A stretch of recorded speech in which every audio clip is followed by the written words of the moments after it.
Hey everybody, welcome back to another whiteboard chat. And today we are going to talk about acid reflux or GERD. This was a highly requested topic, so I may eventually run a full class on this, but for now, we're going to go over kind of the basic mechanisms of it, some considerations when working to correct it. So first and foremost, what is it?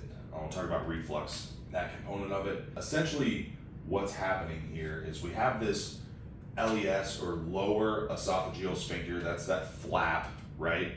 And it is coming open and things are splashing up. Some people don't necessarily notice GERD or reflux in the sense that it's coming all the way up into their throat. Sometimes the flap doesn't open, they just have maybe a burning like in just below that area, right? That can also be a sign of reflux, right? With that being said, we want to know, well, why does it come open, or how do we prevent that from happening? Now, before we get into that, we know typical treatment, because everyone asks this, typical treatment for this, a lot of people are using proton pump inhibitors, right? So one thing that a proton pump inhibitor does is prevent parietal cells from producing acid. So and it's also helping keep that esophageal flap closed. It does work temporarily in the sense that it can't really come up if there's a block, if that flap is closed, right? The reason that that thought process is generally faulty is that a lot of these issues are actually low acid versus high acid. A lot of you probably know that. So why would that cause acid reflux? That seems counterintuitive, that not having enough acid would cause an acidic feeling, or if you will. So it's not that you don't have any, it's just that you don't have enough. And what generally tends to happen is when we are presented with that low acid environment, we can't digest, we can't break down the contents of the stomach as well, especially in our population with higher protein diets. It makes it even more difficult because that acid's really heavily involved in protein amino acid breakdown, right? So what will happen is stuff kind of sits there.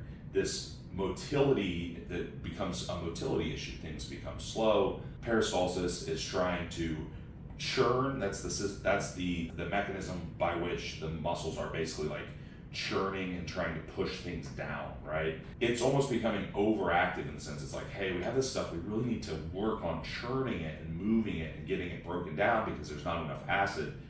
And in turn creating this intra-abdominal pressure, so bloating, right?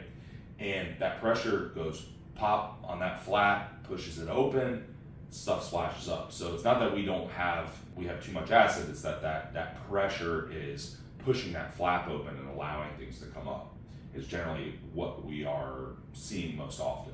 All right, so with that also comes, stuff sitting in there, so probably like enhanced or increased amount of fermentation, so potentially increased risk of dysbiosis, right?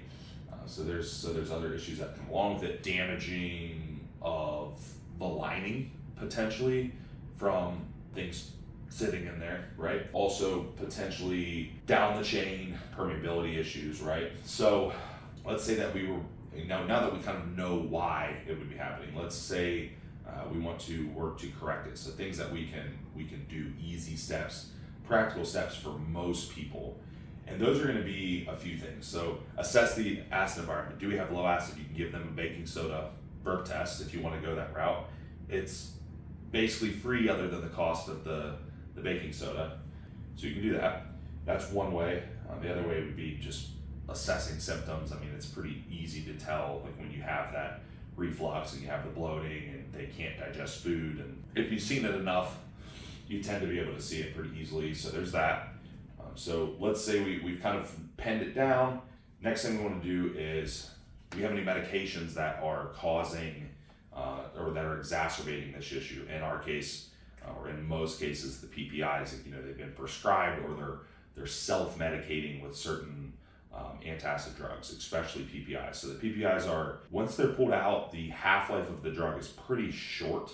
So those, in theory, what should happen is those parietal cells should kind of kick up that acid production shortly after the medication is removed. The problem becomes, like, what's the integrity of these parietal cells at this point? Are they damaged? Are they going to even produce sufficient amounts to kind of quench the needs that we have? So this is where supplementation may come into play. So what we're really aiming to do with supplementing, and in this case using HCl or betaine HCl, is to add some extra acid while we re-acidify the stomach, and then maybe in the meantime we're also fixing something like SIBO. We're probably also supporting, that's not necessarily the case, but a lot of cases, we're also working on the gut lining, so mucosal lining with things like glutamine and zinc carnosine, sealing up that gut lining, getting that mucosal layer out, getting the bacterial environment back in place.